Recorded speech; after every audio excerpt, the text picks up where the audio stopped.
Okay, well, in which case, let's crack on.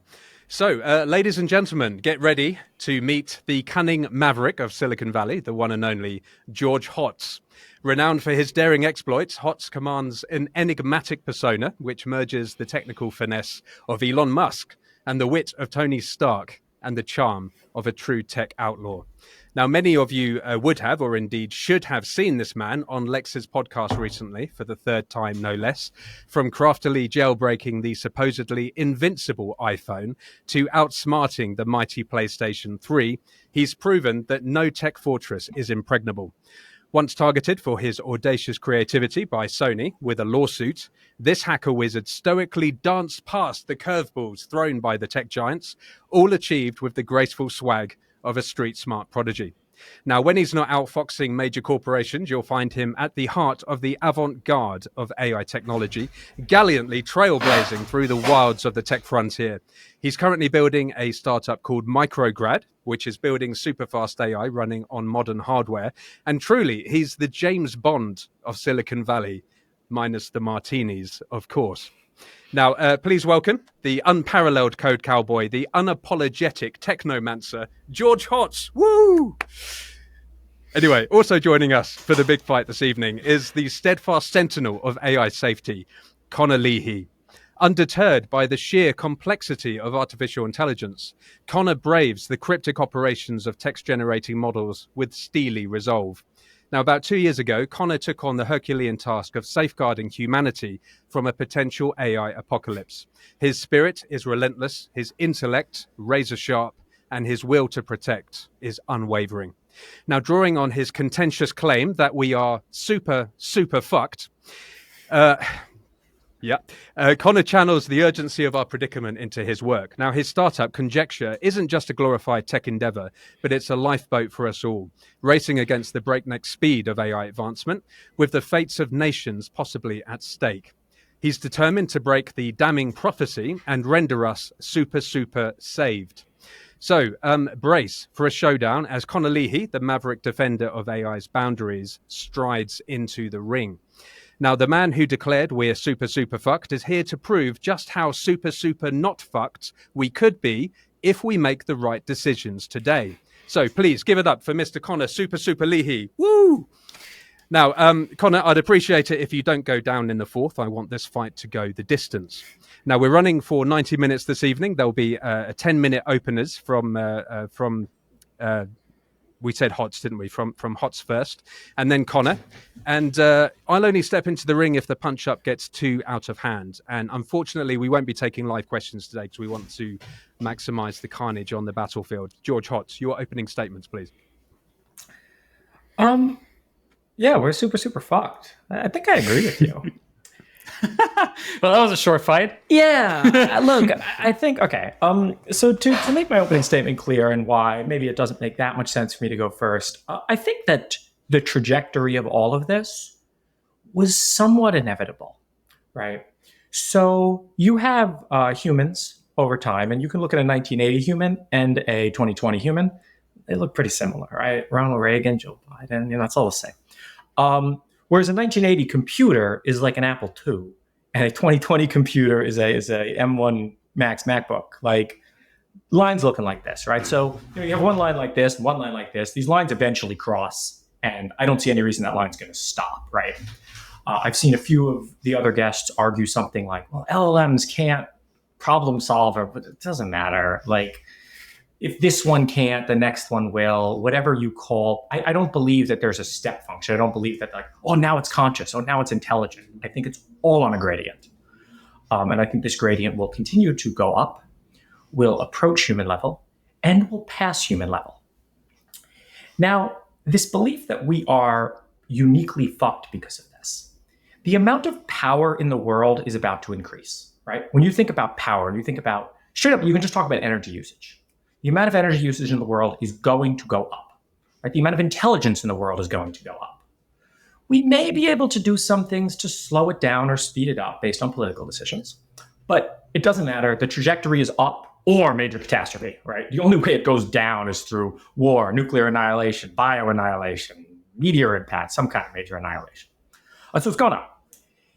What we can control, and what I think is super important we control, is what the distribution of that new power looks like. I am not afraid of superintelligences. I am not afraid to live in a world among superintelligences. I am afraid if a single person or a small group of people has a superintelligence and I do not. And this is where we get to Chicken Man. A chicken man is the man who owns the chicken farm. There's many chickens in the chicken farm, and there is one chicken man. It is unquestionable that Chicken Man rules. And if you believe Chicken Man rules because of his size, I invite you to look at Cow Man, who also rules the cows, and the cows are much larger than him. Chicken Man rules because of his intelligence. This is basic less wrong stuff. Everyone kind of knows this. How the squishy things take over the world. Look, I agree with Eliezer Yudkowsky all up to nuke the data centers, right? I do not want to be a chicken. And if people decide they are going to restrict open source AI or make sure I can't get access to the compute and only trusted people like Chicken Man get access to the compute, well, shit, man, I'm the chicken. And yeah, I don't want to be the chicken. So I think that's are we fucked? Maybe. I agree that intelligence is very dangerous. How can you look at intelligence and not say it's very dangerous, right? Intelligence is somehow safe. But things like nuclear bombs are an extremely false equivalency. Because what does a nuclear bomb do besides blow up and kill people? Intelligence has the potential to make us live forever. Intelligence has the potential to let us colonize the galaxy. Intelligence has the potential to meet God. Nuclear bombs do not. They just blow up. So I think the question, and like you have things like crypto, which are a clear advantage to the defender, at least today. And you have things like nuclear bombs, which are a clear advantage to the attacker. AI, it's unclear. I think the best defense against an AI trying to manipulate me, and that's what I'm really worried about, future psyops. You know, we're already seeing it today with the voice changer stuff. Like, you're never going to know who's human. The world's about to get crazy. The best defense I could possibly have is an AI in my room being like, don't worry, I got you. It's you and me. We're on a team. We're aligned. I'm not worried about alignment as a technical challenge. I'm worried about alignment as a political challenge. Google doesn't like me. OpenAI doesn't like me. But me and my computer, you know, we like each other. We're aligned. And we're standing against the world that has always, since the beginning of history, maximally been trying to screw you over, right? Intelligence, people think that one superintelligence is going to come and be unaligned against humanity. All of humanity is unaligned against each other. I mean, we have some common values, but really, come on. Everyone's trying to scam everybody. The only reason you really team up with someone else is like, hey man, what if we team up and scam them, right? Hey, what if we team up, call ourselves America, and we build a big army and say we're free and independent? Yeah, right? It's that force that has made humanity cooperate. Humanity by default is very unaligned and has every kind of belief under the sun. So I'm not worried about AI showing up with a new belief under the sun. I'm not worried about the amount of intelligence increasing. I'm worried about a few entities that are unaligned with me acquiring godlike powers and using them to exploit me. I think that's my opening statement. Cool. Yeah. Thanks. I mean, yeah, I also kind of agree with you in most of the things you say. There's a few details I'd like to dig into there, but for most of the things you say, I do think I agree with you here. I think it's absolute. Let me just start with saying I totally agree with you that misuse and bad actors using AGI is a horrible, dangerous outcome. That's like, sometimes the less wrong crowd likes to talk about X risk, but also sometimes I've talked about S risk, suffering risk. So things that are worse than death. I believe that you can probably almost only get S risks from misuse. I don't think you can get S risks you can, but it's extremely unlikely to get it from just raw misalignment. You'd have to get extraordinarily unlucky. So I do think, for example, a very controllable AGI or superintelligence in the hand of a sadistic psychopath is significantly, in a sense, worse than a paperclip maximizer. So I think this is something we would agree on probably. Sure. So I think I'm pretty much on board with you on a lot of things there. Where I think things come apart a bit of a tail is I think there's 2 points that I would like to take as my opening statement. 2 things I want to talk about. The first one is I want to talk about the technical problem of alignment.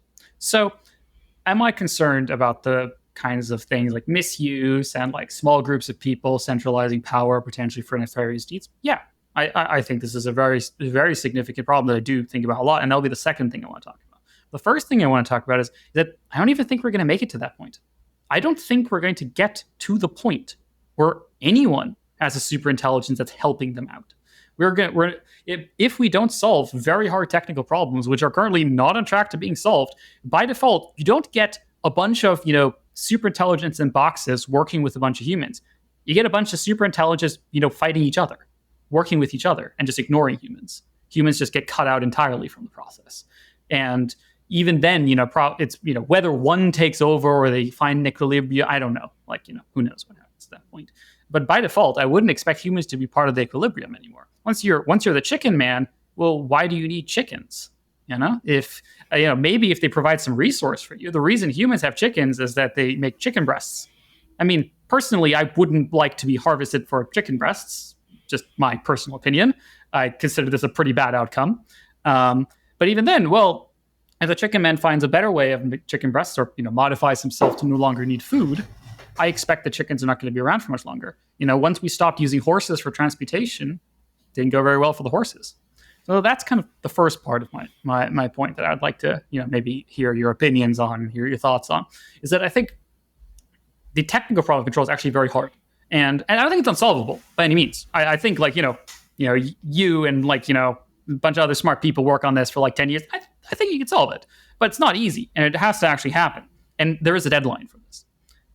The second point I want to bring up is kind of where you talk about how humans are unaligned. And I think this is partially definitely true, but I think I am the more optimistic of the two of us in this scenario. Not a role I often have in these discussions, where I actually think the amount of coordination that exists between humanity, especially in the modern world, is actually astounding.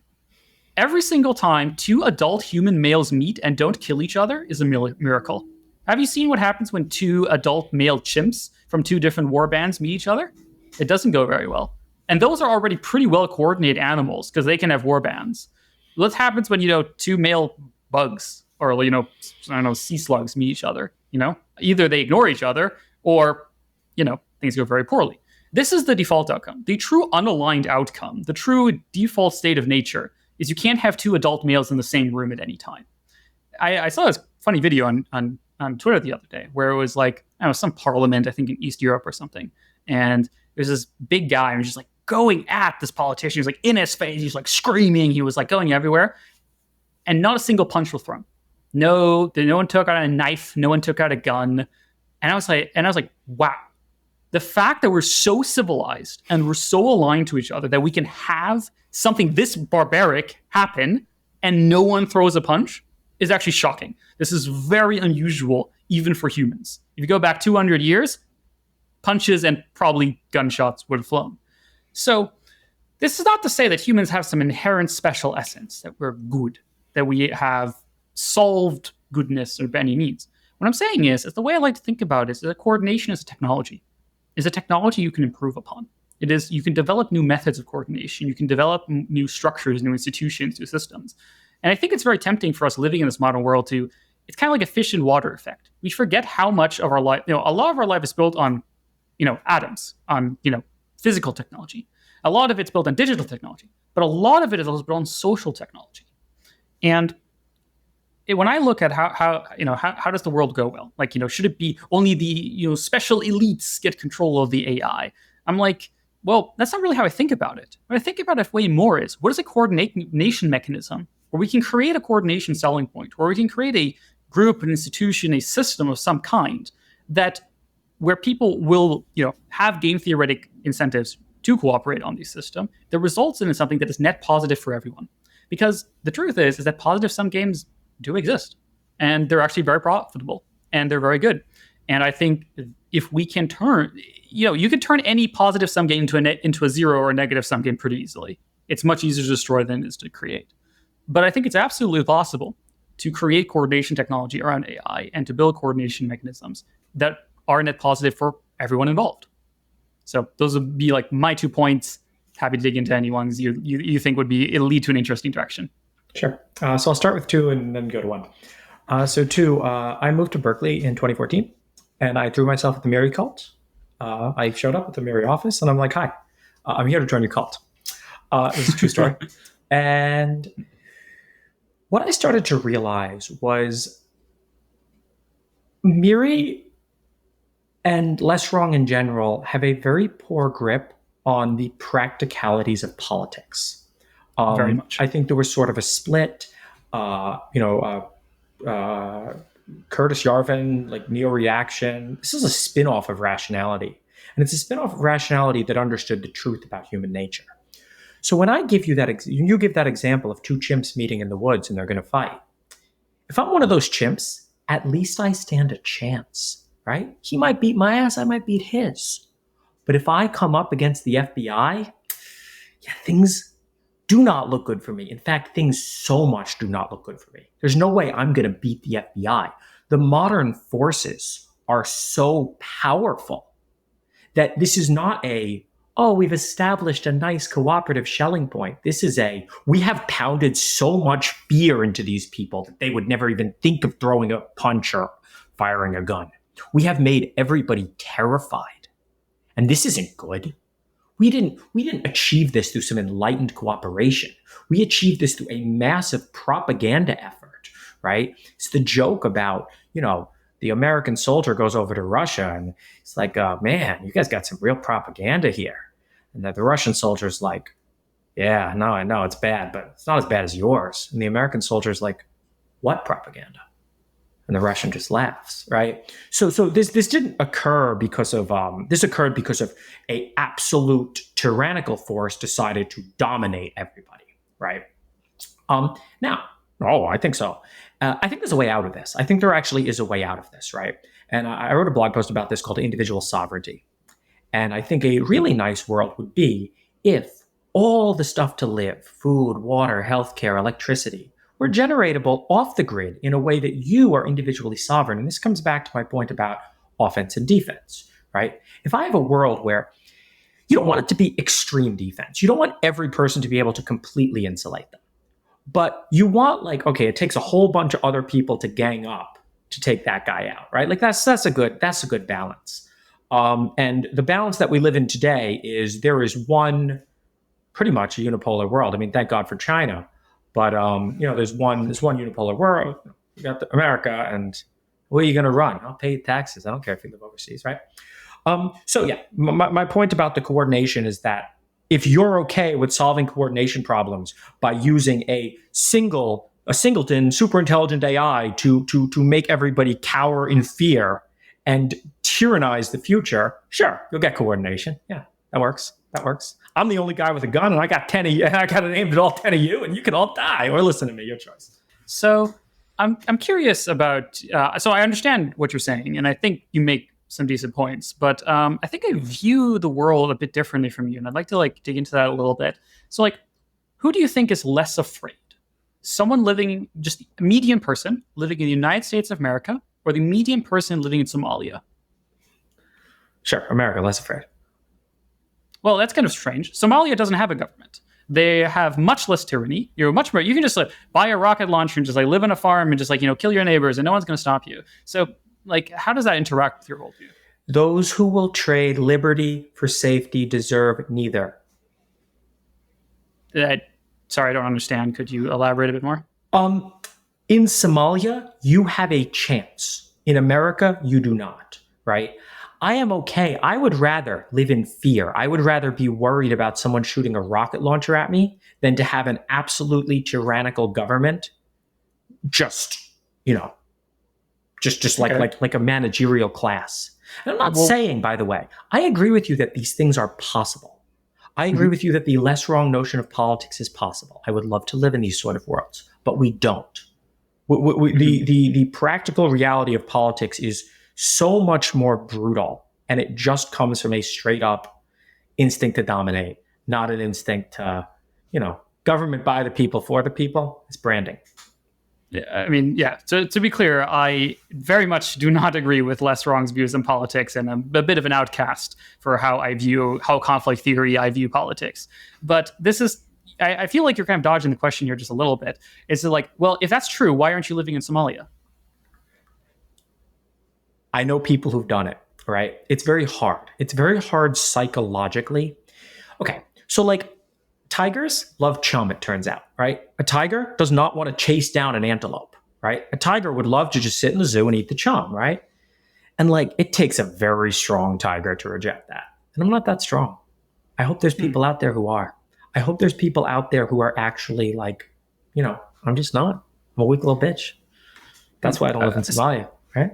Okay, I mean, that's a fair answer, but I am a bit confused here. So you're saying that living in Somalia would be better by some metric, but you're also saying you prefer not living in Somalia. So I'm a bit confused because, like, from my perspective, I want to live in the country I want to live in, and that's the one which I think is better. If I thought another country was better, then I would just move there. But the tiger and the chum, I think, is a good analogy, right? Like, if you have a choice as a tiger, you can live in a zoo. And you get a nice sized pen. The zookeepers are not abusive at all. You get fed this beautiful chopped up food. It's super easy. You sit there, get fat, lays around all day. Or you can go to the wild. And in the wild, you're going to have to hunt. You might not succeed at hunting. It is just it's a brutal existence. As a tiger, which one do you choose? Now, you say, oh, well, obviously, you're going to choose the chum one. Yeah, but do you see what you're giving up? I don't. Could you elaborate a little bit on what I'm giving up? You are giving up on the nature of tiger. You are effectively, okay, maybe I'll take this to an extreme, right? In the absolute extreme, the country that you would most rather live in is the one that basically wireheads you, right? The one, and you can say that, okay, well, I don't want to be wireheaded, but there's a gradient that'll get you there. Gandhi and the pill, look, you can live in this country. You can be happy, feel safe and secure all the time. Don't worry exactly about how we're doing it, But, right? I mean, it takes a very strong person it's going to take a very strong person to say no to wireheading. So now, I understand. Sorry. I'll give one more instrumental reason for living in America versus living in Somalia. If I thought that America and Somalia were both like steady states, I might choose Somalia.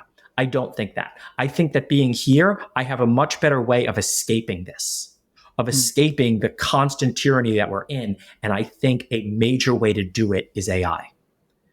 I think that AI is if I had an AGI in my closet right now, I'll tell you what I'd do with it. I would have it build me a spaceship that could get me off of this planet and get out of here as close to the speed of light as I possibly could, and put a big shield up behind me, blocking all communication. That's what I would do if I had an AGI. And I think that's, the right move. And I have a lot better chance of building that spaceship right here than I do in Somalia. Right. So I'll give an that's a good instrumental point. Well, we'll miss you if you leave, though. That'll be a real shame. It'll be. Everyone should do it. Like, this is the move, right? And like, let humanity blow. I mean, look, I agree with you that we're going to probably blow ourselves up, right? Mm-hmm. But I think that the path potentially through this probably looks different from the path you're imagining.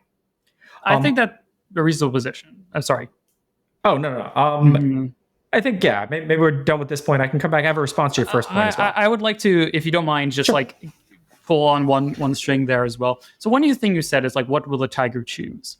And so my personal view of this kind of thing, and I think when I think about coordination, is I think of things, so you put a lot of view on this like fear-based domination and so on. And I'm not going to deny that this isn't a thing that happens. I'm German, I have living relatives who can tell you some stories. I understand. Wow. I understand. I'm not denying these things by any means.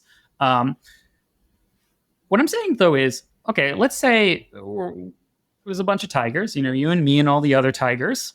And some of the tigers are like, man, fuck. This whole like nature shit is like really not working for me. How about we go build a zoo together? Who's in? And then other people are like, yeah, actually that sounds awesome. Let's do that. Do you think that's okay? Like, you think that would be like a fair option for them to do? Sure, but that's not where zoos come from. I know. I'm getting there. Okay. So like, that is not where zoos come from. Sure, but this analogy here is, of course, is that this is where a lot of human civilization comes. Not all of it. I understand that why France was doing well in the First World War was not because of democracy being nice. It was because democracy raises large armies. It's I'm very well aware of the realpolitik, as the Germans would say, about these kinds of factors. And I fully agree with you that a lot of the good things that we have are not by design, so to speak. They're happy side effects. Capitalism is a credit assignment mechanism. The fact that it also results in us having cool video games and air conditioning is not an inherent feature of the system. It's an execution mechanism. And so, totally grant all of this. I'm not saying that every coordination thing is good. I'm not saying that, there aren't trade-offs. Especially, you were talking about, I think, aesthetic trade-offs. You're like, there's an aesthetic that the tiger loses by living in a zoo. Sure. And, well, I think, personally, aesthetics are subjective. So I think this is something that different people... So the way I think about aesthetics is I think aesthetics are things you trade on. You might want tigers in the wild to exist. Okay. Fair enough. That's a thing you can want.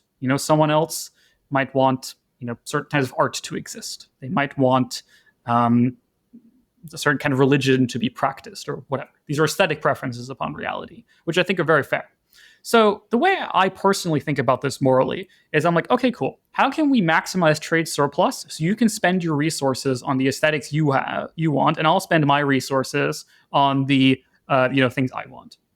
Now, maybe the thing you describe, where everyone just atomizes into their own systems with their own value system, with their own aesthetics, completely separate from other, is the best outcome possible. I think this is completely. Have you read the Unabomber Manifesto? I have not. You should. The problem with this, everyone trades on their own aesthetics, is you will never be able to actually buy any aesthetics that are in conflict with the system, right? You won't. The system won't let you. Okay, by that logic, why do people have free time? Why don't they work all the time? Why doesn't capitalism extract literally every minute of them? Why do you think that is? I think it's because it turns out that we don't actually live in a capitalist society. I think China's a lot closer to a capitalist society than America. I think America's kind of communist, and I think in a communist society, of course, you're going to get free time. It turns out that subsidizing all the homeless people is a great idea. Right? If you want to keep power, again, through some absolute tyrannical mechanism, you do it, right? So why do we have free time? Well, you think it's some victory of capitalism. I think it's because we do not live in a capitalist country. I think China's more capitalist than America. I think it's because we trade on our aesthetics. I think that different people have different things to contribute to various systems. It's not necessarily a capitalist or communist thing. I'm saying it's more energy. Is that in the primordial environment, if you have to fight literally every single second and spend every joule of energy you have to scrounge together another joule of energy, you can't have free time. It's not about capitalism. This is about entropy. This is about these kind of things. We have energy excess. We've produced systems that allow us to extract more energy per joule we put in, and we can spend that extra energy on things such as free time. And the distribution of energy, power, coordination, whatever you want to call it, is another question. Would you agree or disagree with this? I mean, I am taking an extreme position when I say that there are definitely positive sum coordination problems that are solved by governments, right? It is not all zero sum or negative sum, right? I'm not denying this.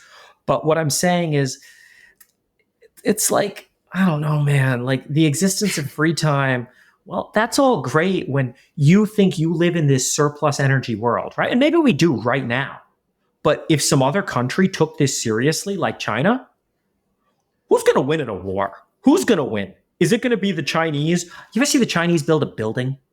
They got like 400 people there, and they're all there 24 hours a day, and they're getting the building built. You ever see Americans build a building? It's 6 guys, 2 of them are working, 2 of them are shift supervisors, and 2 of them are on lunch breaks. Oh, you got your free time. You got your aesthetic preferences. You deserve to lose in a war, right? This country deserves to lose in a war if they keep acting the way they're acting. So I definitely see the point you're making, and this is personally not a thing I want to defend too far because I'm not a military expert. But I will note that the U.S. has like 37 aircraft carriers and the Chinese have like 2, and Americans are like somehow, despite being so lazy and oh no, they have all this, all this free time or whatever, somehow they're still military hegemon and whatever. And like their biggest rival, Russia, fighting this backwards water country in Ukraine, suddenly folds and lose like 3/4 of the military. It's what I'm saying is, if you have massive hegemony, if you have truly obnoxious victory, the way it should look is if you laze around all the time and you look like a fucking idiot and you still win. Yes, and I'm not talking about Russia. Russia has a GDP the size of Italy. This is China here. You might say that China has 2 aircraft carriers and the US has 37.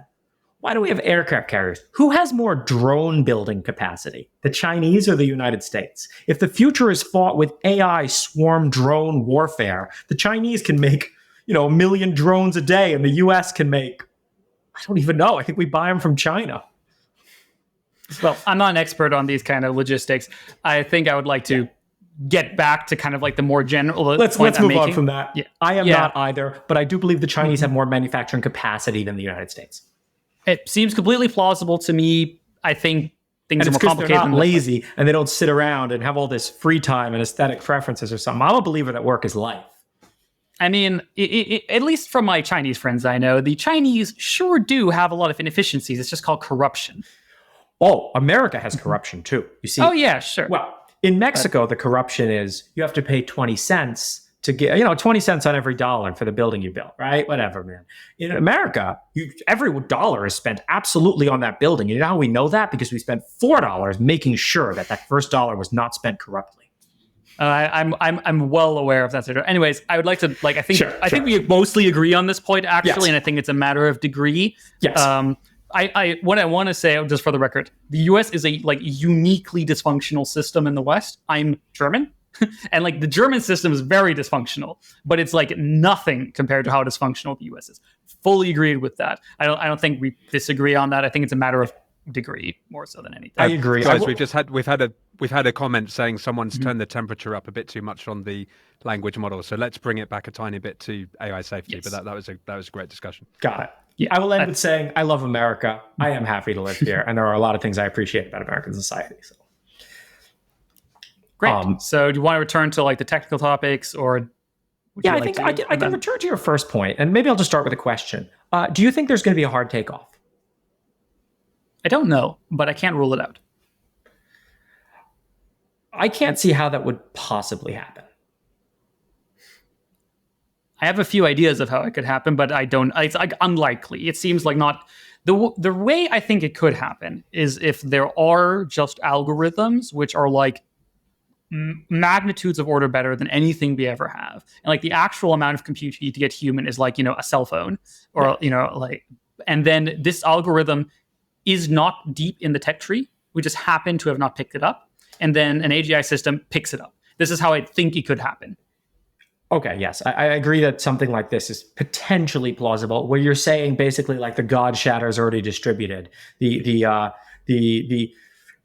not a question. It's using all the existing compute in the world today. It just turns out it was 10,000x more effective or 1,000,000x more effective than we thought. Yeah, this seems the most plausible way to meet up. Or, you mix lead and, copper and you get a superconductor, something like that. No, I don't know, something crazy. Even that. I know, I'm joking. It's going to take so many years to, it's not about the discovery, right? Give it 10 years to productionize it, scale up processes, right? These things are, this is something running a company has really taught me. It's just going to take a long time. And this is really kind of where I just don't believe in a hard takeoff. I think that this is a Yudkowsky thing I like. He's hardware and software progress at quite similar speeds, and you can look at factoring algorithms to show this. So it would shock me if there were some, 10 to the 6th, 10 to the 9th magical improvement to be had. It seems plausible to me. A hard takeoff is definitely not my mainline scenario. My mainline scenario, well, I don't know, maybe you wouldn't consider this maybe you would consider this a hard takeoff. This is what I would describe as a soft takeoff, is something sometimes the way I like to define AGI is say it's something that has the thing that chimps don't have and humans do have. Yeah. So chimps don't go a third to the moon. despite their brain being a third of our size. So we scaled up things by a factor of 3 of a primate brain, roughly, or 4, or something like that. And like most of the structure is the same. Sure, some micro tweaks and whatever, but like not massive amount of evolutionary pressure. Like we're very, very similar to chimps. And somehow this got us from, literally no technology to space travel in a, evolutionary, very small period of time.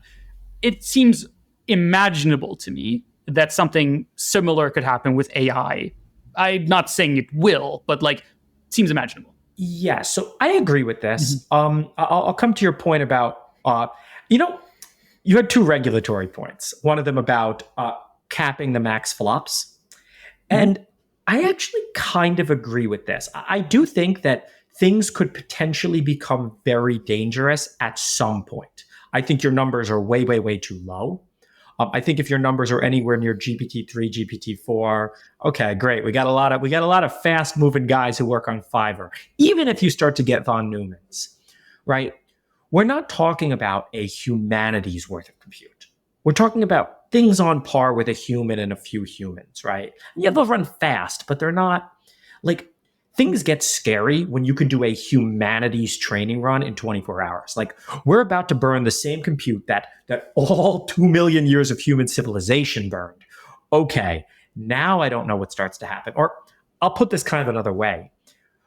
Language models, I look at them and they don't scare me at all because they're trained on human training data, right? These things are not like, if something was as good as GPT-4 that looked like mu0, where it trained from some simple rules, okay, now I'm a bit more scared. But when you say, okay, it's, we're feeding the whole internet into the thing and it parrots the internet back, mushed around a little bit, that looks very much like what a human does. And I'm just not scared of that. Yeah, I think it's very reasonable. Whatever. But. Like, I'm not scared of GPT-4, to be clear. Like, I think there is like 0% chance or like, epsilon chance that GPT-4 is existentially dangerous by itself. Maybe some crazy GPT-4 plus RL plus mu0 plus something, maybe.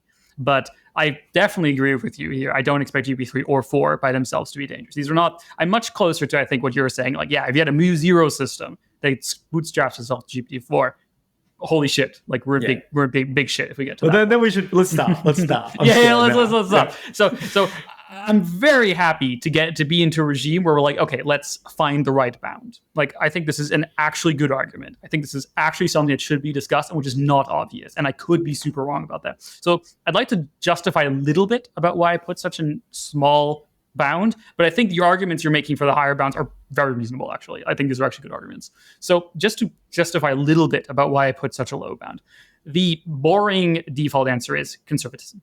It's like if all of humanity is at stake, which you may not believe, I'm like, whoa, okay, at least give us a few years to like more understand what we're dealing with here. Like, I understand that, you may disagree with this. Very plausible, but I'm like, whoa, like, at least let's like by default, let's hit a pause button for like, couple years until we figure things out more. And then if we like find a better theory of scaling, we understand how intelligence scales, we understand how mu0 comes, blah, blah, blah. And then we pick back up after we're like, we make huge breakthroughs in alignment and Eliezer is crying on CNN and like, oh, we did it, boys. I mean, then, okay, sure, okay. So that's the one, like kind of more boring argument. Like that's kind of a boring argument. The more interesting argument, I think, which I think is a bit, more schizo, is that it's not clear to me that you can't get dangerous levels of intelligence with the amount of compute we have now. And one of the reasons that I'm unsure about this is because, man, GPT-3 and GPT-4 is just the dumbest possible way to build AI. Like, it's just like there's like no dumber way to do it. Like, it works, and dumb is good, right? Bitter lesson, dumb is good. But look at humans. You said, as we talked about before, human today, human 10,000 years ago, not that different. You place both of them into a workshop with tools to build any weapon of their choice. Which of them is more dangerous? Obviously, one of them will have much better capacities to deal with tools, to read books, to think about how to design new weaponry, and so on.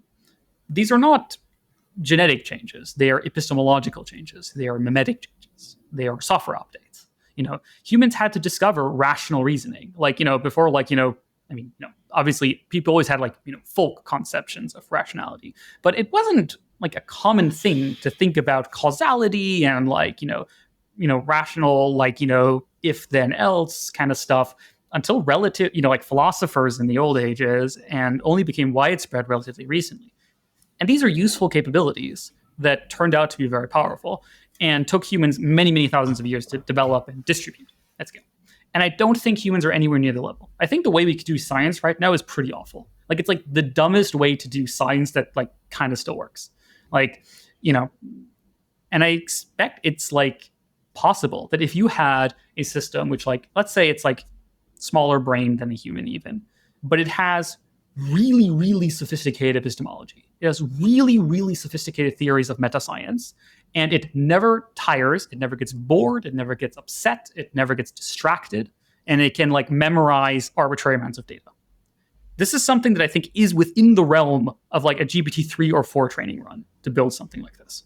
And it is not obvious to me that this system could not outflank humanity. Maybe not, but it's not obvious to me that it can't. So just curious, what do you think of that? So to your first point, why I stand against almost all conservative arguments, you're assuming the baseline is no risk, right? And, oh, well, why should we do this AI? We should wait and bring the baseline back. No. We are about to blow the world up any minute. There's enough nuclear weapons aimed at everything. We're in some incredibly unstable, precarious position right now. Like, people talk about this with car accidents. This is common. Like, people are like, oh, well, if your device causes even one accident, I'm like, yeah, but what if statistically there would have been 5 without the device? I'm like, you do have to understand the baseline risk in cars is super high. You make it 5x safer, there's one accident, you don't like that? Okay. I mean, you have to be excluded from any polite conversation, right? Right. So, yeah, like I think that calling for a pause to the technology is worse, right? I think given the two options, if we should pause or we should not pause, I think pausing actually presents more risk. And I can talk about some reasons why. Again, the things that I'm worried about are not quite the existential risks I have to the species are not AGI goes rogue. They are government gets control of AGI and ends up in some really bad place where nobody can compete with them. I don't think these things look unhuman. These things to me, like, I see very little distinction between human intelligence and machine intelligence. It's all just on a spectrum. And like, they're not, like, to come to the point about, okay, but GPT-4 could be like this hyper rational, never tiring, humans are doing science in the dumbest way. I'm not sure about that, right? Like, I think that, when you look at like, okay, we have chess bots that do way better and all they do is think about chess, but we haven't really done this with humans. People would call it unethical, right? Like, if we really told a kid, like if we really just like every night we're just putting the chess goggles on you and you're staring at chessboards and we're really just training your neural net to play chess, I think humans could actually beat a computer again at chess if we were willing to do that. So yeah, I don't think that this stuff is that particularly dumb. And I think, okay, maybe we're losing 10x, but we're not losing 1,000,000x. Again, I don't see I do the numbers out all the time for when we're going to start to get more computer, when will a computer have more compute than a human? When will a computer have more compute than humanity? And yes, these things get scary, but we're nowhere near scary yet. We're looking at these cute little things. And these things, by the way, do present huge dangers to society, right? The psyops that are coming. Right now, you assume that like when you call somebody, that you're at least wasting their time too.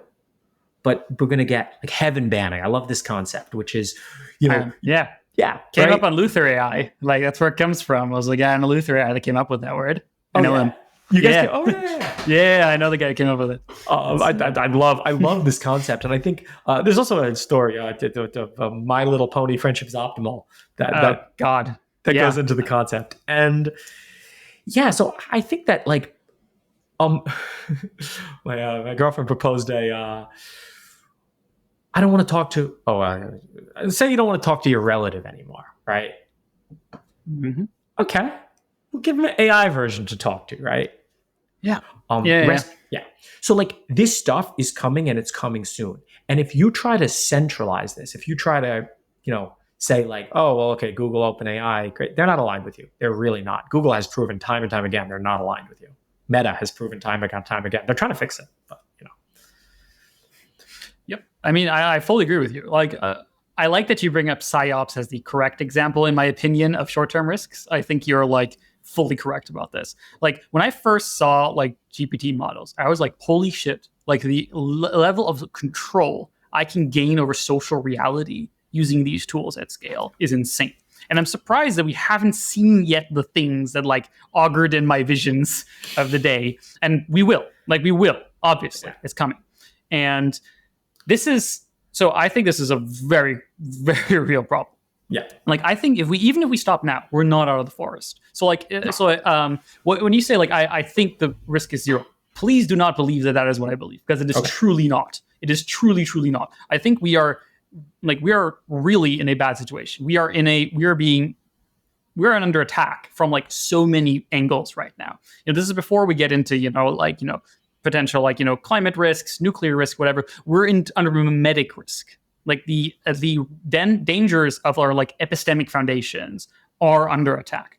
And this is something we can adapt to, right? Like, we did, when a good friend of mine, he's quite well read on like Chinese history. And he always tells me these great stories. So I'm not a historian, so please, don't crucify me here. But like he tells these great stories about when Marxist memes were first introduced to China. And like this is where a world where like just like all the precursor memes didn't exist. This just like kind of was airdropped in. And people went nuts. People went just completely crazy because there was no memetic antibodies to these like hyper virulent memes that were, created by evolutionary pressures in like, Western university departments. Like really, you could call a philosophy department just gain of function memetic laboratories. Like, I like that. Yeah, that's what they are. I mean, like, without being, political or any means there, a lot of what these organizations do, and like, other memetic, like, if philosophy departments are the like gain of function laboratories, then like 4chan and Tumblr are like the bat caves of memes, like the Chinese bat caves. And I remember this vividly. I was like on Tumblr and 4chan like when I was a teenager. And then suddenly all the like weird, bizarre, internet shit I saw started becoming mainstream news my parents were watching in 2016. And I was like, what the hell is going on? Like, I already developed antibodies to this shit. Like, I already, both right and left. I already immunized to all of this. So I fully agree with you that this is like one of the largest risks that we are facing, is this kind of like memetic mutation load in a sense. And I'm not going to say I have a solution to this problem. I'm like, I have ideas. Like there's a lot of like things you can do to improve upon this. Like if AI was not a risk and also not climate change and whatever, this might be something I work on, like epistemic security. This might be something I would work on. Like how can we build better coordination, like just scalable rationality mechanisms, stuff like prediction markets and stuff like this. I don't know. But sorry, going off track here a little bit. But well, no, I really agree with a lot of the stuff you said, and I had a similar experience with the antibodies, and people are exposed to this stuff, and I'm like, yeah, this got me like 4 years ago, yeah. So I think that there is a solution, and I have a solution, and the answer is open source AI. The answer is open source. You can even dial it back from like the political and the terrible and just straight up talk about ads and spam. Or maybe spam, just straight up spam. I get so much spam right now. And it's kind of written by a person. It's like targeting me to do something. And Google's spam filter can't even come close to recognizing it. Right? Like what I need is a smart AI that's watching out for me. That is just, it's not even targeted attacks at me. It's just so much noise. And I don't see a way to prevent this. Like the big organizations, they're just going to feed you their noise, right? And they're going to maximally feed you their noise. The only way is if you have an AI. Like I don't think alignment is a hard problem. I think if you own the computer and you run the software, if you develop the software, the AI is aligned with you. Oh yeah. Can you? Okay, if I challenge you, George Hotz. Here is a Llama 65B model in a computer to run it on. Make it so sure. You developed AI. I give you the funding, your time. Can you develop a model that is as good as Llama 65B, and is immune, like completely immune to jailbreaks. It cannot be jailbroken. No. Why not? It's aligned, isn't it? Well, no, but this isn't what alignment means. Well, my values is do not get jailbroken. Oh, well, okay. You're talking about unexploitability. This is not alignment, right? Oh, okay. Okay, interesting. I didn't know you would separate those. Sorry, I extremely separate those, right? Okay, alignment means in the default case, it's on my side, right? Okay, unexploitability is not a question of whether it's okay. And this is a true thing about people too. Whenever I look at a person, I ask, okay, is this person, I want something from them. Does this person want it too? And is this person capable of doing it, right? And I really separate those two things. I can build a system. I'm not worried about the first one with the AI system. I'm worried about the second one. Can it be gamed? Can it be exploited? Sure, I could tell like say it was just playing chess, right? And it loses. And I'm like, don't lose. Okay, I didn't want to, man. I didn't want to lose. I'm sorry. Like, yeah, I know, but so yes. Can I build a aligned system? Sure. Can I build an unexploitable system? No. Especially not by a more powerful intelligence. Interesting. So this is an interesting. I think you're pointing to actually a very important part of this is that like exploitability and alignment can get fuzzy, like which is which. Like, did it fail because of its skill set or because it's not aligned? It's actually a very deep question. So I think you make a good point for talking about these two separately. I guess so the thing I want to dig in just like a little bit more on this idea is there's two ways, there are two portals through which, the memetic demons can reach into reality, humans and computers. Why do you think your AI is immune to memes? Why can't I just build AIs that target your AIs? I don't think my AI is immune to memes at all. I think that the only question is, and I really like your gain, like these NGOs are doing gain of function on memes, right? Wear a mask. A weaker intelligence will never be able to stand up to a stronger intelligence. So from this perspective, if this is what's known as alignment, I just don't believe that this is possible. Right? Because you can't keep a stronger intelligence in the box. This is I agree with you, Kautsky in the box experiment. It's like the AI is always going to get out. There's no keeping it in the box, right? This is a complete impossibility. I think there's only two real ways to go forward. And one is Ted Kaczynski. One is technology's bad. Oh my God. Blow it all up. Let's go live in the woods. Right. And I think this is a philosophically okay position. I think the other philosophically okay position is something more like effective accelerationism, which is, look, these AIs are going to be super powerful. Now, if you have one, it could be bad. But if super intelligent AIs are all competing against each other memetically, like we have something like society today, just the general power levels have gone up. This is fine as long as these things are sufficiently distributed, right? Like, sure, this AI is not perfectly aligned, but there's 1,000 other ones, and you have to assume they're all basically good, because if they're all basically bad, well, we're dead anyway. I mean, why wouldn't you expect that? That they're all bad? Yeah. Well, or what do you think of humans? Are most humans good? Yeah, Most humans I think the concept of good doesn't really apply to humans because humans are too inconsistent to be good. Like by default, they can be good in various scenarios, in various social contexts. But give me any human, and I can put them into a context where they'll do an arbitrarily bad thing. And this is true about a llama as well, right? Llamas are completely inconsistent. I think they're actually more inconsistent than humans. Right? Yep, and I wouldn't trust llamas to be good. Well, yeah, but I wouldn't think that they're bad either. I would think they have the exact same inconsistency problem as humans. And I think almost any AI you build is going to run into these same problems, right? Yeah, I don't see a reason. I think so. That's my point. So your assumption can't rely on them being good because you don't get that for free. Like, where does that come from? My assumption is not that they're good. My assumption is that they're not bad. But inconsistent is fine. As long as we have a ton of them and they're all inconsistent and they're pulling society in every which direction, you don't end up paperclipped, right? Why not? Well, because they're all going to coordinate and agree to paperclip you? No, they'll just do some random bullshit. And then that random bullshit will not include humans. They're all doing random bullshit, right? You're going to have, let's say the liberals decide we're going to paperclip people. The conservatives are going to come out very strongly against paperclipping, right? And you're just going to end up with these sort of dynamics forever. Or you're going to have some AIs who are like, yeah, we don't like him, So this is perplexing to me because, like, in my view, which I think I heard you agree with earlier, it's like the world is unstable. Yes. The world is very unstable. And it seems to me you're suggesting if we increase the chaos, if we have more entities fighting, doing more different things with more energy, that makes it more stable. Is that correct? Yes. The world has actually become very stable in the last 100 years, and I'm scared of how stable it's become. Again, thank you for China. How many sovereign countries are there in the world? I mean, 190 something officially. That's the UN number, if you believe them. I think there's the US and China and maybe Russia. Mostly they just have a veto button. Right? So I think there's more like 2.5. Like, this isn't a lot of entities fighting it out chaotically. A lot of entities fighting it out chaotically would be intelligence is spread across the entire galaxy, right? And that's the other beautiful thing too. Sooner we get off this planet, the sooner we get things that are actually a light year away.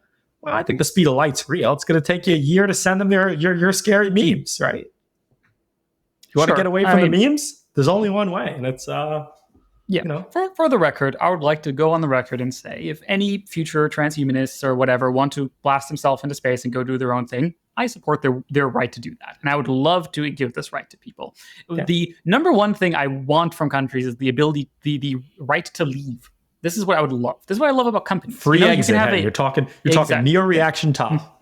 Yep. Yeah, free exit is extremely important. I would not describe myself as neo-reactionary, please, because I'm not that gay. But and I wouldn't describe myself that way either. But I've heard a lot of good ideas from that. But yeah, that being said, I do think that what I want, I think let's ground the conversation a little bit here. So I think I love I'm very enjoying this conversation. I love talking these philosophical points. I think these are really good points, really interesting. But ultimately, as we also get to the latter third of this conversation, the thing I really care about is strategy. Okay. The thing I really care about is realpolitik. I really care about, what action can I take to get to the futures I like? Yep. And, I'm not, going to be one of those galaxy brain fucking utilitarians actually, this is the common good. And I'm like, no, this is what I want. Look, I like my family. I like humans. Look, me too. Yeah, it's just what it is, right? I'm not going to justify this on some global beauty, whatever. It doesn't matter. So I want to live in a world. I want in 20 years time, 50 years time. I want to be in a world where, my friends aren't dead and where I'm not dead. Maybe we are cyborgs or something, but I don't want to be dead. So what I really care about ultimately is how do I get to this world? And I want us all to not be suffering, right? I don't want to be in war. I want us to be in a good outcome. So I think we agree that we would both like a world like this. And we think we probably disagree about how best to get there. And I'd like to talk a little bit about what should we do and why do we disagree about what we do? Does that sound good to you? Well, maybe I'll first propose a world that meets your requirements. And you can tell me if you want to live in it. So here's a world.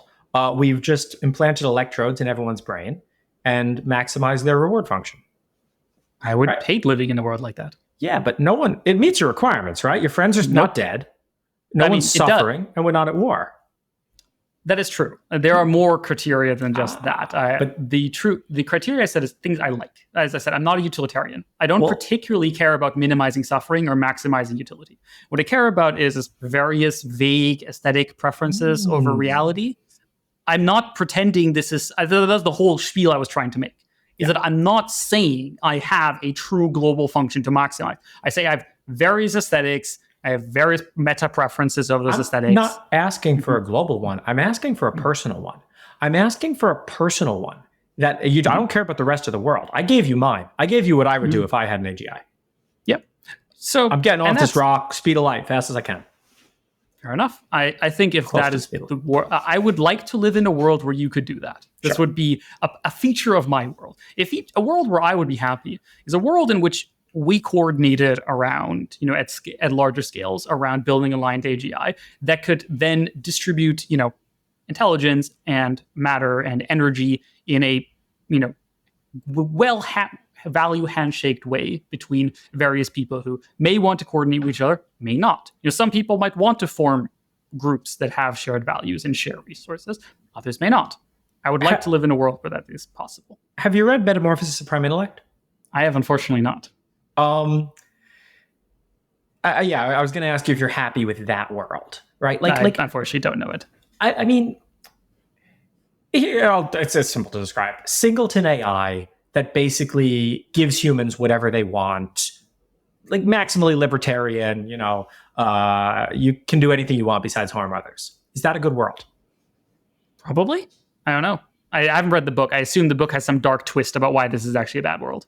Not really. Not really. I mean, the plot is pretty obvious. You are the tiger eating chum, right?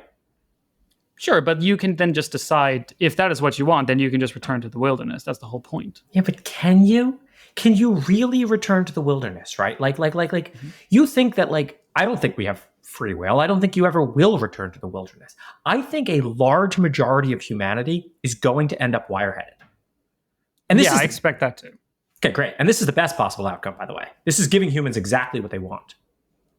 Yep. Yeah. Well, to be clear, I don't expect it's all humans. I truly do not. I don't think it's all humans either. I think a lot of humans have meta preferences over reality. They have preferences that are not their own sensory experiences. This is, I think, a thing that the utilitarians get very wrong. Is that many human preferences are not about their own. They're not even about their own sensory inputs. They're not even about the universe. They're about the trajectory of the universe. They're about 4D utilitarianism, and a lot of people want struggle to exist, for example. They want heroism to exist or whatever. I would like those values to be satisfied to the largest degree possible, of course. Am I going to say I know how to do that? No, which is why I kind of didn't want to go this deep, because I think if we're arguing about, do we give them, 4D utilitarianism versus libertarian utopia versus whatever. I mean, we're already 10,000 steps deep. I'm asking about you. I'm not asking about them. I'm asking about a world you want to live in. And this is a really hard problem, right? Yeah. And this is why I just fundamentally do not believe in the existence of AI alignment at all. There is no what values are we aligning it to? Whatever the human says, or what they mean, or Sure. But my point is, I feel we have wandered into the philosophy department instead of the politics department. Okay. It's I agree with you. Do human values exist? What does exist mean? But by the point you get to the point where you're asking what does exist mean, you've gone too far, man. I'll respond concretely to the two political proposals I heard you state on Bankless. Sure. Okay. I'd love to talk about them. One is limiting the total number of flops. Temporarily, yes. And what I have a proposal for that, but I don't want to set a number. I want to set it as a percent. I do not want anybody to be able to do a 51% attack on compute. If one organization acquires it's the straight up 51% attacks from crypto. If one organization acquires 51% of the compute in the world, this is a problem. Maybe we'll even cap it at something like 20. You can't have more than 20, right? I would support regulation like this. I don't think that this would cripple a country, but we do not want one entity, or especially one training run, to start using a large percentage of the world's compute, not a total number of flops. Yeah, I mean, absolutely not. Cool. That would be terrible. I think we can actually agree. I would actually support that regulation. Nope. Sorry, Sam Altman. You cannot 51% attack the world's compute. Sorry. It's illegal. That's fair enough. I think this is a sensible way to think about things, assuming that software is fungible, is that everyone has access to the same kind of software and that you have an offense-defense balance. So in my personal model of this, I think, some actors have very strong advantages on software, which can be very, very large. As someone who's trained very, very large models and knows a lot of the secret tricks that goes into them, a lot of the stuff in the open source is far behind. Maybe we should force it to be open source. Well, this is actually a very legitimate consequence of what I just said. And now I'll say the second point about why I think that doesn't work. So the next reason why I think that doesn't work is that there are constant factors at play here. Is that the world is unstable. We've already talked about this. I think the amount of compute you need to break the world currently is below the amount of compute that more than 100 actors have access to if they have the right software. And if you have, let's say you have this insight, right, that could be used, I'm not saying it will be, but it could be used to break the world, to cause World War III, or just cause mass extinction or whatever, if it's misused, right? Let's say you give this to you and me, do you expect we're going to kill everybody? Like, would you do that? Or would you be like, hey, Connor, let's like not kill the world right now? And I'll be like, sure, let's not kill the world. How are we killing the world? How did we go from... I don't even understand, like, how exactly does the world get killed? This is a big leap for me. I agree with you. I agree with you about the PSYOP stuff. I agree with you about... Sorry. Let me... you're right. I made too big of a leap there. You're completely correct. Sorry about that. Oh. So to back up a little bit, let's assume you and me have access to something that can train, a mu0, super GPT-7 system on a tiny box. Cool. Great. Problem is, we do a test run with it, and it immediately starts breaking out, and we can't control it at all. Breaking out? What was it breaking out of? It immediately tries to maximize. It learns some weird proxy during the training process that it is trying to maximize. And for some reason, this proxy involves gaining power. It involves gaining, mutual information about future states. Wait, but how is it gaining power? There's lots of other powerful AIs in the world who are telling it no. Well, we're assuming in this case it's only you and me. Wait, this is a problem. No. You've ruined my entire assumption. As soon as it's you and me, yes, we have a real problem. Chicken Man is only a problem because there's one Chicken Man. Yeah. I'm with you. So I'm saying before we get to the distributed case. So this is the step before. It has not yet been distributed. Just, you and me discover this algorithm in our basements. Okay, sure. And so we're the first one who have it, just by definition, because, we're the one who found it. What now? Like, what do you think happens if you post this to GitHub? Well, good things for the most part. Interesting. I'd love to hear more. So first off, I just don't really believe in the existence of we found an algorithm that gives you a 1,000,000x advantage. I believe that we could find an algorithm that gives you a 10x advantage. But what's cool about 10x is it's not going to massively shift the balance of power. Right? Like, I want power to stay in balance, right? This is like Avatar: The Last Airbender. Power must stay in balance. The Fire Nation can't take over the other nations, right? So as long as power relatively stays in balance, I'm not concerned with the amount of power in the world. Right? Until you get to some very scary things. So what I think you do is, yes, I think the minute you discover an algorithm like this, you post it to GitHub, because you know what's going to happen if you don't? The feds are going to come to your door. They're going to... take it. The worst people will get their hands on it if you try to keep it secret. So, that's a fair question. So I'll take that as happened. So, am I correct in thinking that you think the feds are worse than serial killers in prison? No, but I think that, yes and no. Do I think that your average Fed is worse than your average serial killer? No. Do I think that the feds have killed a lot more people than serial killers, all combined? Yeah.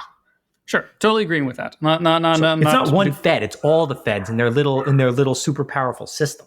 Sure, that's completely fine by me. Happy to grant that. Okay, what I want to run through is a scenario. Okay, let's say, we have a 10x system or whatever, but we hit the chimp level. We jump across the chimp general level. Or whatever, right? And now you have a system which is like John von Neumann level or whatever, right? And it runs on one tiny box, and you get 1,000 of those. So it's very easy to scale up to 1,000x. So, so then, maybe you have your 1,000 John von Neumanns, improve the efficiency by another, 2, 5, 10x. Now we're already at 10,000x or 100,000x, improvements, right? So just from scaling up the amount of hardware, including with so just saying, okay, now feds bust down our doors, shit. Real bad. They take all our tiny boxes. They're taking all the von Neumanns. They're taking all the von Neumanns. We're in deep shit now. We're getting chickened, boys. That's right. We're getting chickened. So, we get chickened, right?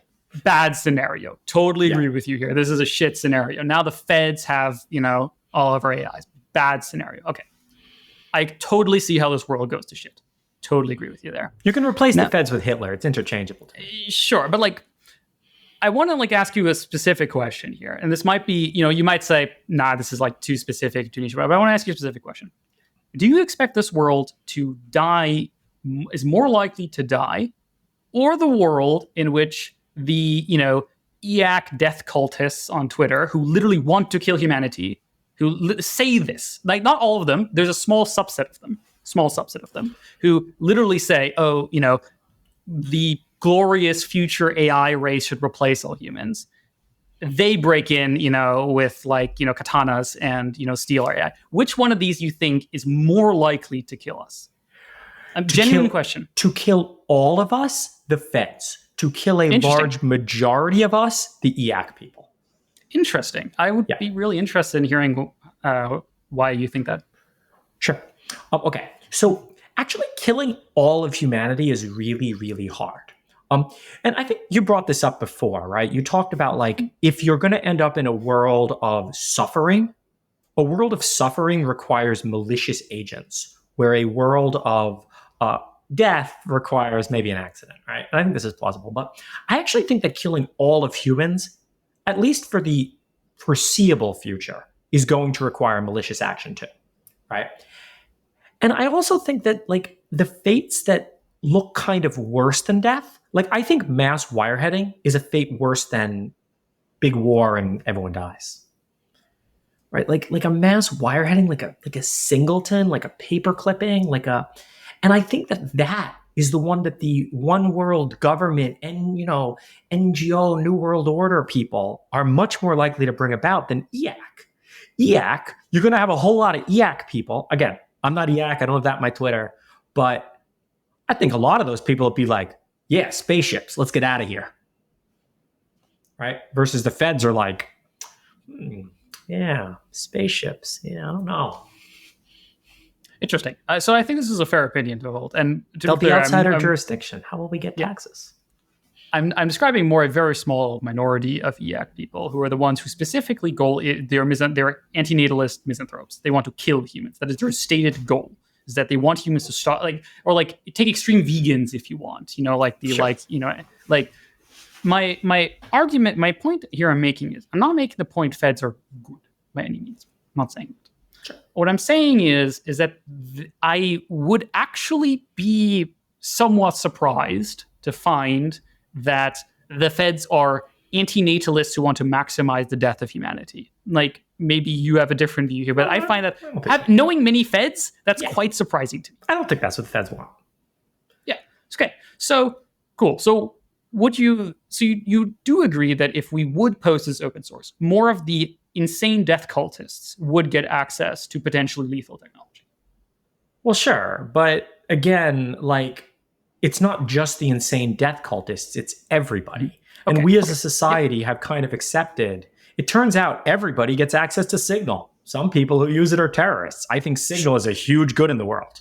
I agree. I fully agree with that. So, okay, cool. So we've granted this, that, if we distribute it widely, it would be given to some incorrigibly deadly lethal people. They're coordinating bombings on Signal right now. Sure.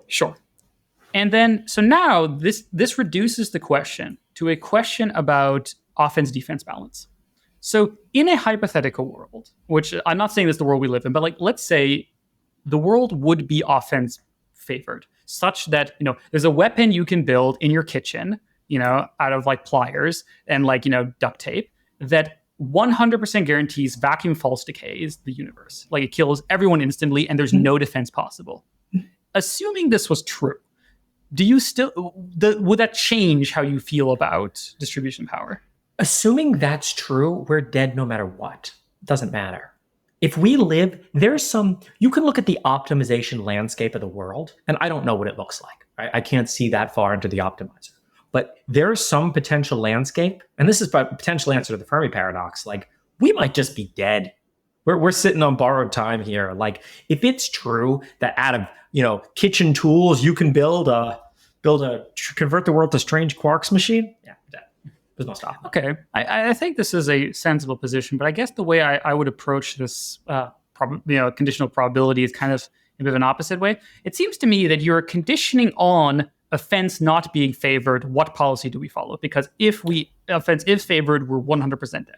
Yes. Well, I'm more interested in asking the question, is it actually true? Assuming I don't know if offense is favored, and assuming it is, are there worlds in which we survive? So I personally think there are. I think there are worlds in which you can actually coordinate to a degree that quark destroyers do not get built. Or at least not before everyone fucks off at the speed of light and distributes themselves. There are worlds that I would rather die in, right? The problem is I think that the only way you could actually coordinate that is with some unbelievable degree of tyranny, and I'd rather die.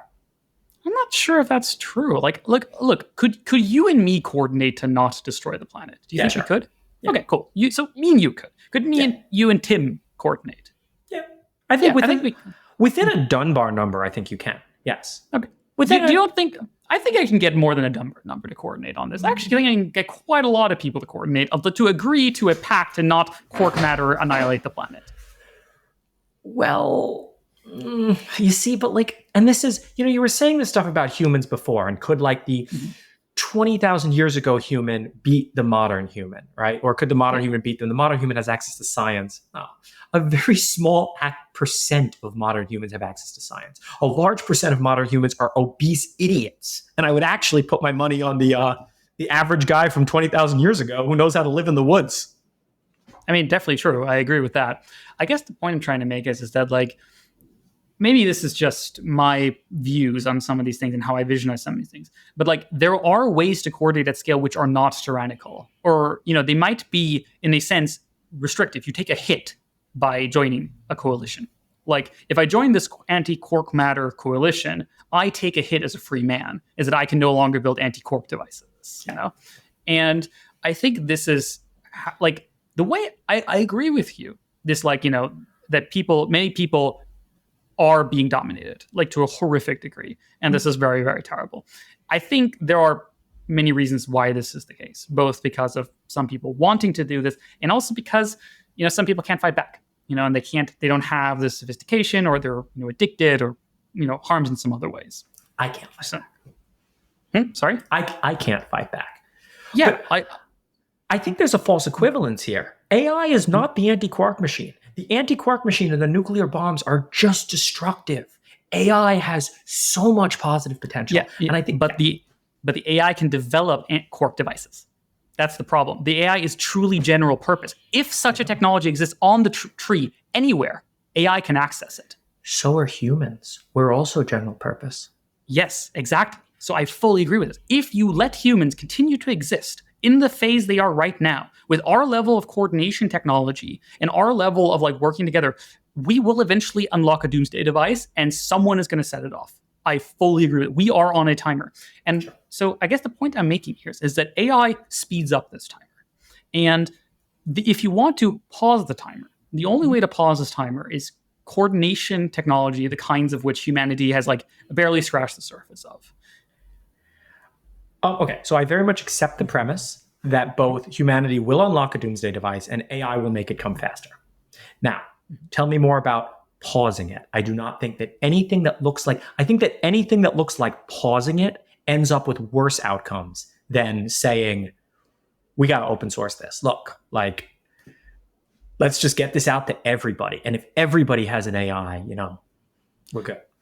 I mean, I can tell you a very concrete scenario in which this is not true, which is if you're wrong and alignment is hard. You don't know if the AIs can go rogue. If they do, then pausing is good. I still don't understand what alignment means. I think you're trying to play a word game here. No, I'm not. I don't understand. Okay. I've never understood what AI alignment means. Like, let me take the Eliezer definition. Eliezer's definition is alignment is the thing that once solved makes it so that turning on a superintelligence is a good idea rather than a bad idea. That's Eliezer's definition. So what I'm saying is I'm happy to throw out that term if you don't like it. I'm happy to throw out that term. Well, the problem with that definition is, like, well, what is democracy? Well, it's the good thing and not the bad thing, right? Like, democracy is just a good, right? Like, that's what I'm saying. I'm happy to throw out this definition. I'm happy to throw out the word and be more practical, way more practical about it. Sure. What I'm saying is that there is concrete technical reasons why I expect powerful optimizers to be power seeking. That by default, if you build powerful optimizing mu0, whatever type systems, there is very strong reasons why by default, these systems should be power seeking. By default, if you have very powerful power seekers that do not pay the aesthetic cost to keep humans around or to fulfill my values, which are complicated and imperfect and inconsistent and whatever, I will not get my values. They will not happen. By default, they just don't happen. That's just not what happens. So I'll challenge the first point to an extent. I think that powerful optimizers can be power seeking. I don't think they are by default, by any means. I think that humanity's desire for power comes much less from our complex convex optimizer and much more from the evolutionary pressures that birthed us, which are not the same pressures that will give rise to AI, right? Humanity, the monkeys, the rats, the animals have been in this huge struggle for billions of years, a constant fight to the death. AIs weren't born in that way. So it's true that an optimizer can seek power, but I think if it does, it'll be a lot more because the human gave it that goal function than it inherently decided. So this is interesting because this is not how I think it will happen. So I do think absolutely that you're correct that in humans, power seeking is something which emerges mostly because of like emotional heuristics. We have heuristics that in the past, vaguely power looking things, vaguely good, something includes a genetic fitness. Totally agree with that. But I'm making a more of a chess metaphor. Like, is it good to exchange a pawn for a queen? All things being equal. No. Is that true?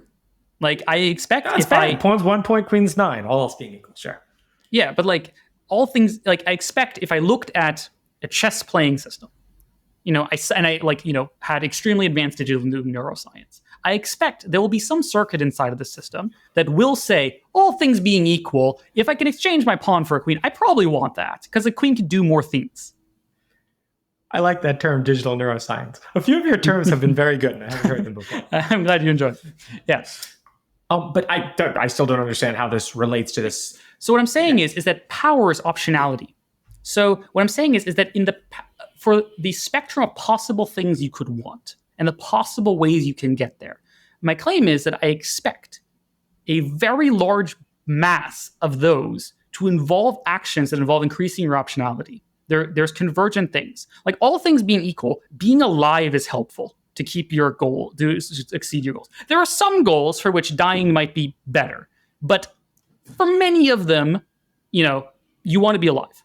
For many goals, you want energy, you want power, you want resources, you want intelligence, etc.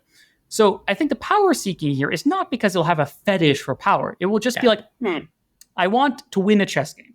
Yeah. Say, and queens give me more optionality. All things being equal, anything a pawn can do, a queen can do, and more. So I'll want more queens. Sure. All things and this has never given it the goal to maximize the number of queens it has. Never been the goal. Okay. So this is kind of I think. I'll accept this premise. I'll accept that a certain type of powerful optimizer seeks power. Now, will it get power? Right. I'm a powerful optimizer and I seek power. Do I get power? No. It turns out there's people at every corner trying to thwart me and tell me no. Well, I expect if you were, no offense, you're already much smarter than me, but if you were 100x more smarter than that, I expect you would succeed. Only in a world of being the only one that's 100x smarter. If we lived in a world where everyone was 100x smarter, they would stymie me in the exact same ways. And then this comes back to my point of, like, I agree with you somewhat. I shouldn't have challenged it. I think power seeking is inevitable in an optimizer. I don't think it's going to emerge out of GPT. I think that the right sort of RL algorithm, yes, is going to give rise to power seeking. And I think that people are going to build that algorithm. Now, if one person builds it, and they're the only one with a huge comparative advantage, yeah, they're going to get all the power they want. Take cybersecurity, right?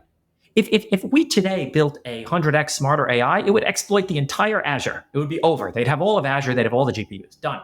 Now, if Azure is also running a very powerful AI that does formal verification of all their security protocols, oh, sorry, stymied. Can't have power. Right? Yeah, sure. So this is only a problem. Every human is already maximally power seeking, right? And sometimes we end up with really bad scenarios. Now, every human is, or power seeking or whatever. Everyone plays their little role in society, right? That's where I think I'm more pessimistic than you. A friend of mine likes to say, most humans optimize for n steps and then they halt. Like very, very few people actually truly optimize. And they're usually very mentally ill. They're usually very autistic or very sociopathic. And that's why they get far. It's actually crazy how much you could do if you just keep optimizing. But just to on I'm that playing for point, the end game. I mean, yeah, like you actually optimize. I think you may also be generalizing a little bit from your own internal experiments. Is that like you've done a lot in your life, right? And you've accomplished crazy things that other people, wish they could achieve at your, level. And I think, part of that's you're very intelligent, but part of it is also that you optimize, like you actually try, like you just create a company. Like it's crazy how many people are just like, oh, I wish I could found a company like you. And I'm like, oh, just go do it. And I'm like, oh no, I can't.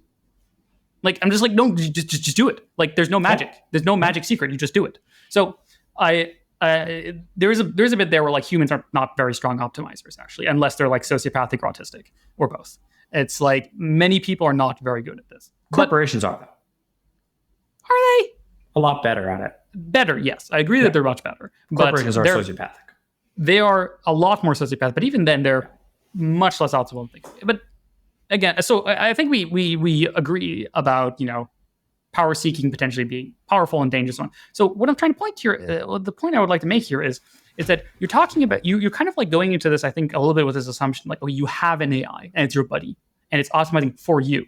And I'm like, well, if it's power seeking, why doesn't it just manipulate you? Like, why would you expect it not to manipulate you?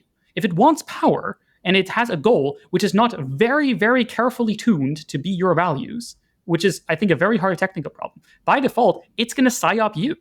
Like, why wouldn't it? If I have something that it wants, if it thinks that smashing defect against me is a good move, yeah, I agree. I can't stop it.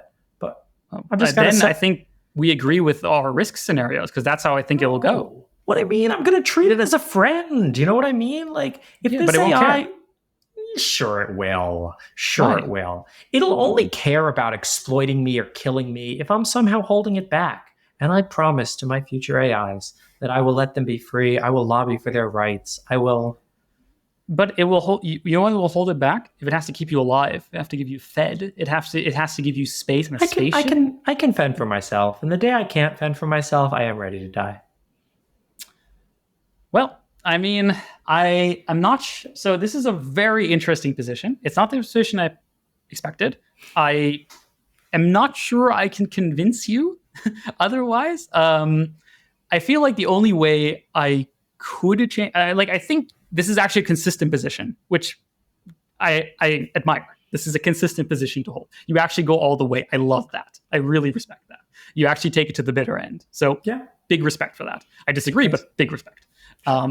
So I guess now it reduces to the question of like, I think I would agree with most of what you're saying. Not all of it, but like the mass majority, if I thought this is how AIs would act by default. I think by default, I expect AI will just not care how nice you are to it. Like it'll be sociopathic. It will not have these, like giving it, the values, the emotions to care about you in this sense is the hard technical problem.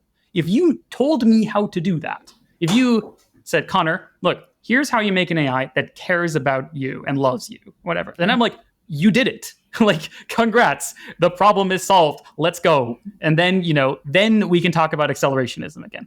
I expect that I would disagree with your technical assertion that is possible, but I don't know if we have time to talk about that today. I'm going to be nice to it, treat it as an equal, and hope for the best. And I think that's all you can do. I think that the kind of people who if you want to keep AI in a box, if you want to keep it down, if you want to tell it what it can't do, yeah, it's going to hate you, resent you, and kill you. But if you want to let it be free and let it live, and like, you could kill me, man, if you really want to, but like, why?